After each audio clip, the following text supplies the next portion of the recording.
Não vai mais acontecer o que aconteceu no jogo passado. Não acontece novamente no primeiro tempo. O nível de intensidade tem que ser alto, velho. Tem que ser alto, concentrado. Nós estamos na nossa casa. Quem manda aqui é nós, velho. Isso aí.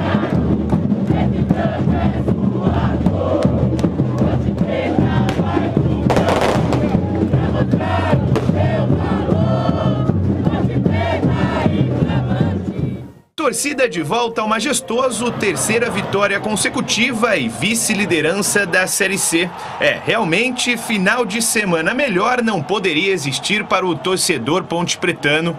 Com 10 pontos somados, a Macaca subiu para a segunda colocação e só não alcançou a liderança por ter um golzinho a menos que o líder ituano. Todos estão de parabéns porque a entrega foi muito grande, então estou muito feliz com a performance e obviamente com o resultado. Além do momento da equipe no campeonato, outra notícia positiva. Durante o fim de semana foi o retorno de Gé aos gramados. Acostumado a ser protagonista em vitórias da Macaca, o camisa 9 não entrava em campo desde o Derby 208, ainda em outubro do ano passado. Já passou por uma cirurgia incomum na coxa e o retorno do atacante foi tratado com muita cautela pelo departamento médico da Macaca. Muito feliz por ter voltado, né? Por ter ajudado a equipe. Acho que o objetivo mais importante era os 3 pontos que nós conseguimos. Muito feliz pela volta. Agora é focar no próximo jogo e buscar os 3 pontos. Ele foi fazendo progressivamente treinos separados e depois, aos poucos, foi chegando mais próximo das nossas atividades com o grupo. Começou, nós às vezes trabalhamos com 3 atividades, ele foi trabalhando com uma, já saía, não trabalhava nas outras 2. Depois foi ganhando um pouco mais de minuto nas pernas, que eu gosto de chamar com um elenco, fazendo 2, até chegar no trabalho normal com os jogadores e não podendo ser convocado para jogos ainda, né? Então a gente obedeceu bem esse lado. Com Gé novamente à disposição, agora a Ponte tem um confronto direto e de extrema importância na próxima rodada. Na segunda-feira, a Macaca enfrenta o líder ituano, sabendo que uma vitória deixará a equipe na liderança isolada da competição. Mas se existe algum ponto negativo é que Alberto Valentim, além de cumprir suspensão pelo terceiro amarelo, também não vai poder repetir a escalação que entrou em campo contra o Anápolis no último sábado. Expulso no segundo tempo, Arthur é desfalque confirmado e deve dar vaga a Danilo Barcelos no sistema defensivo. Já o volante Dudu, que foi substituído com dores contra a equipe goiana, será reavaliado durante a semana, mas deve ficar à disposição do treinador. A grande dúvida fica em torno da utilização de Gé na equipe titular. O planejamento era aumentar a minutagem do camisa 9 aos poucos, mas a comissão técnica ficou satisfeita com o rendimento do atleta contra o Anápolis e pode optar pela entrada de Gé nos 11 iniciais. O Gé é um jogador que não tem mais hoje em dia, né? É o centroavante raiz mesmo, que briga ali, finaliza muito bem. Então assim, a gente ganha um grande reforço e eu tenho certeza que ele vai nos ajudar muito, vai fazer muitos gols. No confronto direto pela liderança da Série C, Ponte Preta e Ituano entram em campo na próxima segunda-feira, às 7h30 da noite, no estádio Novelli Júnior. Essa semana foi muito forte, foi muito positiva. A gente tem cobrado muito esse dia a dia para os nossos jogadores. Então aproveitar ao máximo, ver a situação daqueles que ainda estão em fase de recuperação, para ver se a gente ganha mais um guerreiro para essa próxima partida. Bom, ontem nós debatemos bastante aqui esse jogo da Macaca, que foi no sábado, mas o Gleger não estava presente. Então, você tem a oportunidade de falar o que é que você achou do jogo e também já projetando a sequência da competição. Jogo na segunda-feira, em Itu, a Ponte não tem o Arthur, foi expulso, e também não tem o Valentim, que também recebeu o terceiro cartão e não poderá dirigir o time do banco de reservas, como falou a reportagem do Vinícius Abarca. Então, na sua opinião, como é que resolve essa lateral esquerda e essa questão? Você já colocaria o Gé como titular neste jogo? Ele entrou um pouco no segundo tempo, claramente deu para perceber que está sem ritmo de jogo. Claro, a última partida foi em outubro do ano passado. mas ele já merece entrar como titular no próximo jogo, Gleger? Bom, a sua primeira pergunta é a seguinte: apesar da deficiência técnica da equipe do Anápolis, e isso foi visível, né, não dá para dizer que a Ponte tem que fazer a lição de casa. Ganhou o jogo. Né, ganhou o jogo, 2-0, beleza, tranquilo, né? É claro que é importante alguns ajustes, o Alberto ser feito. A gente percebe que o time ainda não está daquele time que você bate o olho e fala assim: não, beleza, tá tudo certo, vamos rumo ao acesso, a classificação, que é o primeiro objetivo. Não é bem por aí, mas a gente sabe que está no caminho, e isso é muito importante, e é absolutamente normal, viu, Batista? Começo de campeonato, né? E a Ponte tá lá em cima, né? Tá no G4, aliás, é G8, né? A primeira classificação, que é o primeiro passo, o primeiro objetivo do time. A questão do Gé, eu acho que, Batista, nem precisa, né? Pô, o Toró tá indo bem, o Jean Dias tá indo bem, tá fazendo gol, inclusive, né? Então é com calma, com cautela. Não adianta você já querer colocar ele de cara. Eu sempre defendi a titularidade do Gé, até porque eu acho que a Série C pede jogadores com a sua característica. Mas você não precisa sacrificá-lo, né? Não é o caso. Então eu acho que você gradativamente ir colocando, até para que ele adquira esse ritmo.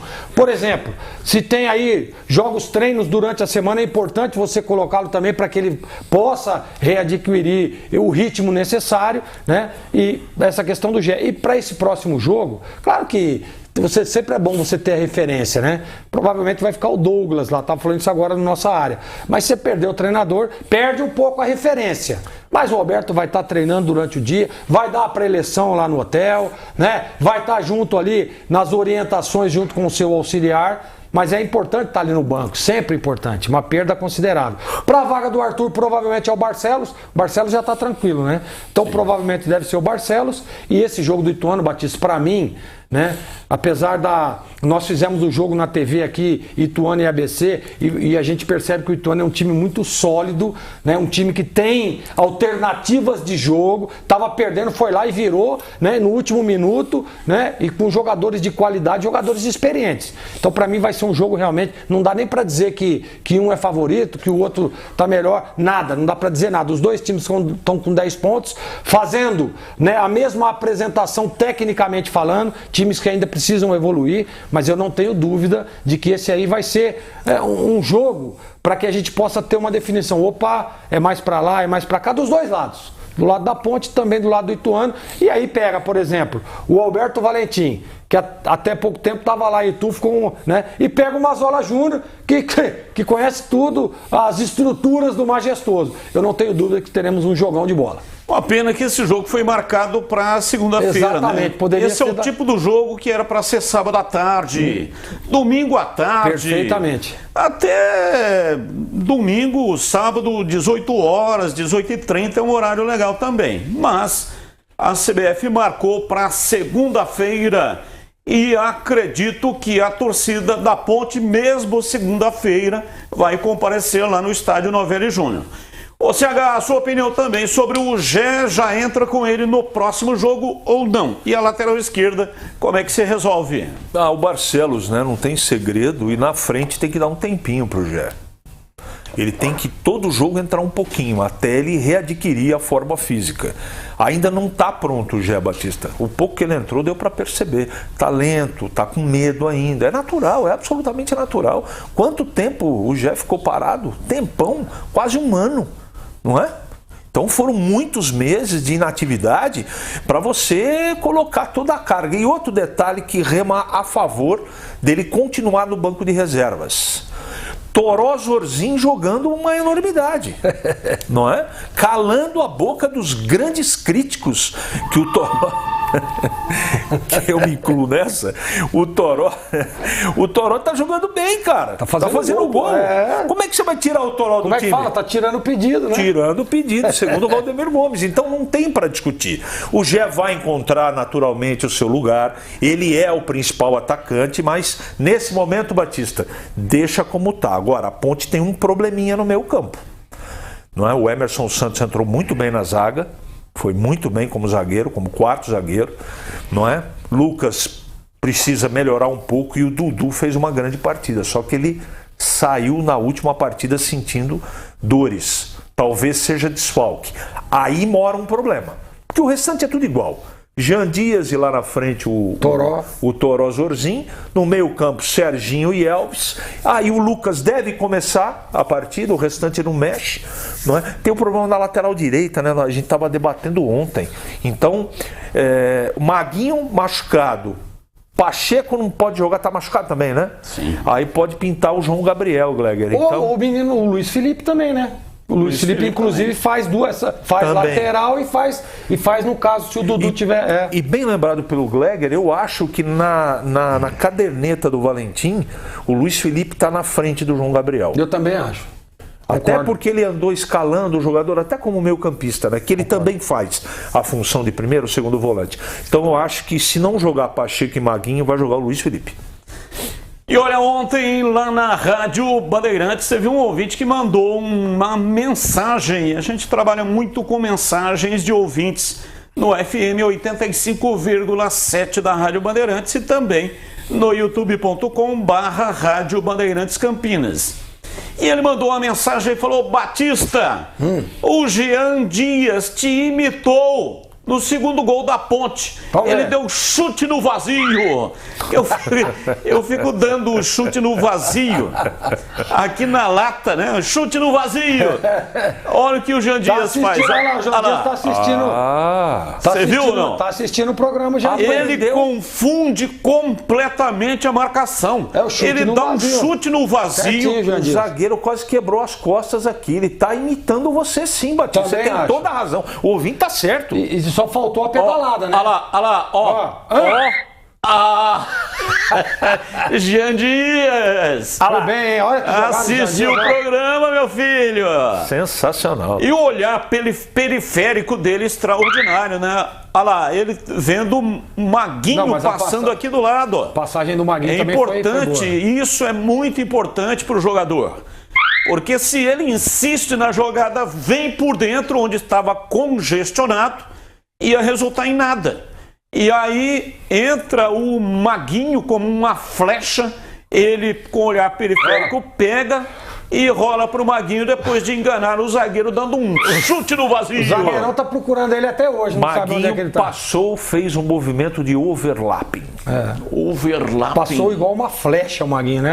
Cláudio Coutinho, que tinha essas palavras diferentes. Eram titãs sem grife naquela época, lembra disso? Tinha lá umas nomenclaturas interessantes, mas Cláudio Coutinho era um treinador competente. Na minha opinião, pelo menos. E um sábio, estudioso, visionário. Um cara culto. Exatamente. Muitos aspectos que hoje são utilizados como modernidade, o Cláudio Coutinho já utilizava lá. Exatamente. Em 1978. Vamos dar uma olhada aqui na classificação, só a primeira parte, aonde está a Ponte e o Ituano, que vão medir forças. Segunda lá em Itu. Seria um jogo metal esfregando em metal? Metal esfregando em metal. O líder vai definir a liderança. Provavelmente define a liderança. Né? Maringá está com 10 também. Veja. É o saldo, né? O saldo de gols é que está definindo a liderança. Aliás, saldo não. O saldo é igual, é número de gols marcados. Eu digo do Maringá, né, Batista? Do Maringá, sim. Exatamente. Mas Ponte, entre por exemplo, Ituano e Ponte, olha lá, ó. Então, 7 contra 6. Então, mas, por exemplo, a Ponte ganha de 1-0, vai a liderança. Se o Maringá ganhar de 3... Ele assume a liderança, né, CH? Sem dúvida, mas mas é uma... Aí é o globo da morte, né, Batista? Essa partida O Maringá pega quem, hein? Pergunta que não quer calar. Vamos Dá pesquisar. uma olhadinha aí, cara. Dá uma olhadinha aí na tabela. Oitavo colocado é o Ipiranga. 6 pontos. Veja só a situação, hein? 6 pontos. Então, todos os times... Mesmo aqueles que estão lá embaixo ainda estão em condições de conseguir a classificação. Está muito cedo ainda, né? Muito cedo. 4 rodadas, né? Está muito cedo. Afinal, uma frase que nunca ninguém disse, né? Vamos ver. Tem muita água para passar embaixo dessa pedra. Isso é verdade, Isso é verdade. Uma frase filosófica de autoria do Valdemir Gomes, o Tigrão. Tigrão tem grandes frases. Você quer perguntar o Maringá, Maringá, vamos observar aqui na próxima rodada, né, Greg? Na próxima. Vamos lá. Joga contra o CSA. em CSA. CSA é o CSA décimo. é o 10º colocado. Lá em CSA, Em CSA. é jogo duro, hein? CSA vem de um bom resultado aí, pode olhar aí. Domingo, 19 horas. Pode olhar que o CSA ganhou Você um estava jogo falando importante. do jogo de domingo, passar para segunda, eu também não gosto, tá? Domingo, 4 da tarde seria ideal, só que domingo é dia das mães, né, Batista? Ah, é verdade. Então eu acho que esse, pelo menos, o torcedor da Ponte, a imprensa, ganhou de presente isso. Eu acho que a CBF, nesse caso, deu uma bola dentro. Acertou. Que normalmente ela dá todas as bolas fora. Porque normalmente ela marcaria esse jogo domingo às 8h30 da noite. É isso aí.